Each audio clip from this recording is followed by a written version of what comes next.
This episode is brought to you by anger and a malfunctioning evil soap dispenser that knows exactly what it did. So hi, my name is Rick, and I have rage issues. Hey. Now normally, I'm a pretty calm guy, a nice guy. Sometimes I'm even funny. But when it comes to the subject of products that don't work because they were engineered either poorly or on purpose, take butt wipes. You reach in, you want one. You get a handful. It's just... Hang on, sorry. I'm trying to be calm. I'm trying really, really hard to be calm.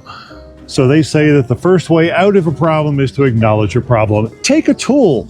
I cannot pick up one of these without knowing that a certain amount of cursing is going to be involved. Why, you ask? Well, the answer is simple. It's not going to work the way I want. Now, I know. Maybe it's supposed to be working the way it's supposed to be working, and I just want it to work a different way. But still, God damn it, it should bend to my will. That's all I'm saying. I think my biggest gripe is I don't know whether these products are designed on purpose to be horrible or if they're just made that way out of cost savings and shareholder value, and they put the intern on it instead of the professional guy. Take, for instance, that Starlink. Now, Elon Musk, the smartest man in the United States and dare I say the world, he knows how to build a Starlink, right? Do you know how many cables I've replaced? Do you know how many dishes I've replaced? And I know, technology. Here I am griping because I'm sending signals up into outer space, bouncing it off a satellite just to come back and bring me everything there is everywhere. Still, why is it so hard to design a cable that'll cable? That thing is a known. If you call Starlink and go, my Starlink's not working, can you help me please? You know what they do? What's your address? We're going to send you a new cable. They don't even ask what the problem is. Step one, send them a new cable. Maybe you could design a cable that actually works in the beginning. Again, I don't know if this was on purpose, although they're not really getting anything out of it. So I think this is just pure laziness, at least as far as Elon goes. But like the butt wipes that I mentioned earlier, they're on purpose. Now, what are butt wipes for? Primarily, they are for mothers with babies and fathers with babies. You got one hand, maybe, to get a nice, moist wipe out of the package because the squiggle worm in front of you. Did they design it to make it easy to pull a single one out? No, they do not. Literally, if you try to pull one out, you get a handful, a wad. Is that laziness? No, they want you to buy more product because they know you're not going to put it back in. You can't put it back in. These are products that are designed and engineered. Here comes the man rage. They're designed and engineered to make you buy more product. Or don't even get me started on the iPhone in my pocket or the MacBook that's sitting in the bus over there. Yeah, they definitely want you to come back in, pay a lot of prices to have it fixed, and or upgrade while you're in the Apple store. Okay, honestly, this is not about products. That's the cause. The effect is here, and I'm gonna walk behind the bus because the sun is affecting my sensitive skin. Now for me, I know I'm my own worst enemy. I have done it so many times today, just getting ready to film this video. I'll walk out and I'll sit down and I'll get ready to talk and I go, oh look, Rick, you didn't bring the microphone out. Wouldn't it have been a nice thing to maybe be able to have people frickin' hear you? So it always starts the same way, every single time. It's, God damn it, Rick. I was telling myself, as I was walking out that door not 10 minutes ago, that I'm not going to change. I am going to forget things constantly. I either got to learn to accept this and blow it off with a ha ha ha, Rick, you forgot the microphone again. Because I got to tell you, the anger thing, it ain't working. I mean, I feel pretty good when I'm cussing at myself, but I'm sure the rest of the world is not really interested in goddamn it, Rick. And I know that Nikki is just, we can't even talk anymore because you're like, hey, baby, did you hear me? She's like, oh, I thought you were cussing at yourself again. Okay, clouds just covered the sun. Let's come out here so my sensitive skin can actually tell you about this next part. Oh, crap. It's coming back out. We'll deal with it. Now, here's the thing, and I just mentioned Nikki a second ago. She is generally horrified when I go off on my little man rage against myself soliloquies for a very strange reason that I don't quite understand, but at the same time, I do. For instance, if I yell something, God damn it, what the other words that I can't use because I'll get demonetized. And she's like, please don't do that. The neighbors will think you're yelling at me. I'm yelling at an inanimate object. But still, I get her point. I also don't, because if neighbors believe that I'm capable of yelling and disrespecting her like that, then we got bigger problems than a malfunctioning wrench around the bathroom sink. But I get her point, and I'm trying really hard to control the anger for her sake. But I think somewhere along the line, I got to start maybe trying to take care of it for my own. I don't know. It's a work in progress. Okay, you are probably tired of hearing my radio voice. We have a panel of experts over on the advice show. So let's let them chip in and give me some advice.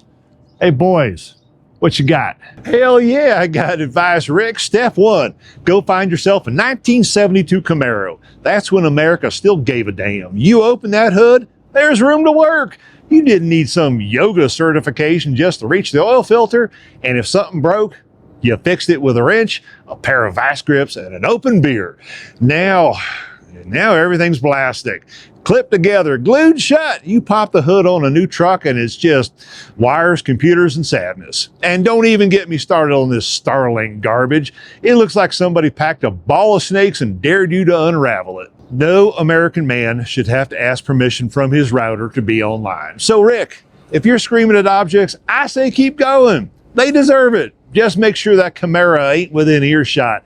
That's a lady with dignity. Oh, 72 Camaro. All the way up through 75, I'll grant you that. That was my dream car of choice. When I was a wee lad in my first job, I had all the brochures. You couldn't do it online back then. All the brochures for that Camaro. Man, I wanted one. Never got one. Don't know why. Nope. Instead of a nice Camaro, I drive a smart car designed by idiots. Here's a question for you. You need to jump the car. Where's the battery? Where in the world do you think the battery is? Oh, let's look under here. No, it's not under there. There's absolutely nothing under there except for a radiator. It's a rear engine car. The battery's probably in the back. Again, you would be wrong. I know this because we killed the battery a couple of months ago, and for the life of me, I could not find where it was when the AAA guy showed up.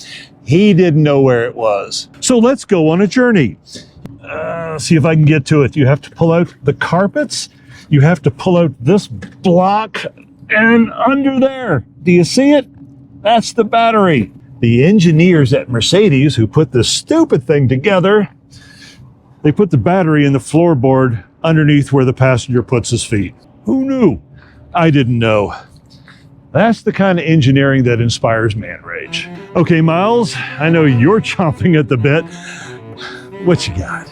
Rick, my dear man, I'm going to say this with love, because you need it. And also just the tiniest bit of condensation. You're not angry because things are broken. You're angry because, well, you expect them not to be. You are tragically an optimist. You believe that the world should make sense, that cables should plug in cleanly, that packaging should open without industrial tools, that perhaps, just perhaps, modern design should serve the user rather than mock him from a junk drawer. But Rick, my dear Rick, the world is held together by glues, lies, and barely interested interns. You're yelling, "God damn it, Rick!" It's not a solution. It's just performance art for an audience of none. Except for Nikki, and possibly the HOA. You want advice? Here it is. Lower your expectations, not just of Starlink, but of yourself. Embrace the chaos. Learn to say, ah yes, of course it broke. How charming. Or you can go live in a yurt and whittle your own Wi-Fi router from driftwood. Either way, less screaming, please. Okay, I will give you that screaming at things probably is not the right answer. But at the same time, the CEOs and the corporations that are just doing stupid things, making decisions to take more money out of our pocket, or just being so damn lazy and knowing that we'll accept whatever crap they give us. No, and I can't really believe I'm gonna say these words. I'm on Buck's side here. Sorry, Buck. It's all right. I understand. Keep on going. Okay, look, I know that my anger, especially when yelled at myself, isn't going to solve things. It's not going to solve a damn thing. One voice cussing at himself. But if all of us got together Every single one of us who is equally inspired to have man rage, woman rage, child rage, I don't care what kind of rage you have. If we stood up to the corporations, then maybe things would change. If we stood up to the government, maybe we could start getting, I don't know, services that actually benefit humanity. Like how American citizens are going to stand up together to demand affordable health care or cheaper energy or pretty much anything else of importance. That's the we've had enough you're expecting? Okay, point taken. Thanks, Miles. Oh, hey, try getting out of that chair. Real quick, we're gonna interrupt our story because if you're watching this on YouTube, it means that months have passed since it was actually released on Patreon. If you go over to that fine service and sign up, it's free, by the way. You don't have to wait for these companion videos to things that you've already seen in real time. And besides me having to walk downstairs without falling, if you're watching this on Patreon, then maybe you should consider moving up to a paid tier. I know you can stay on the free tier if you want, and nobody's going to judge you, really. I could really use a little extra bucks. You know how much it costs to stay in an industrial park in the middle of Calgary, Alberta? It costs money, and I could use a few. All right. Unabashed self-promotion over. Okay, I got to show you a screenshot of something that I have in Notion on my laptop, because of course I do. I call it a habit tracker. Every single day I get 4 check boxes. One is for exercise, one is for food, one is for getting the hell out of the house, or bus in my case, and the 4th one is about rage. Now, if I manage on any given day to do a pretty good job at any of the 4, they get a checkbox. And over time, I can kind of see how well I'm doing. It's sort of a work in progress. I've only been tracking it for a week and signs ain't looking good so far. I think it might actually help me, especially on the rage part, because I'm not cutting myself any slack whatsoever. I'm not even doing the 3 strikes and you're out thing. It's if I have, sorry, I'm trying to move so where the sun is actually allowing you to see me. If I do something angry and I correct myself, I'll get a check mark for that day. If I struggle, I do something angry and go, maybe, and then I do something angry again, I don't get a check mark. And I tell you, of all of the things, exercise, food, this is the one I want to fix most. I know it goes against my character, it goes against who I am towards myself, but it's not sustainable for happiness. And I want to be happy. So I got to check that mark a little more often. Today, I'm on the cusp. I did get pretty ticked off at myself earlier, setting up all the cameras, and I'm feeling a little ticked off now because when I was in character and dressed for Buck and Miles, there were some things I was supposed to film and I didn't. And I almost started cussing at myself with a "God damn it, Rick," but I didn't. I'll just put the costumes back on after all is said and done. And yeah, it's hard. It's really hard. The time is 10 minutes to 1 in the afternoon, or whatever it's supposed to be in metric here in Canada. Can Rick make it another 10, 12 hours and get his checkbox? Time will tell. Thanks for watching. Subscribe for more videos.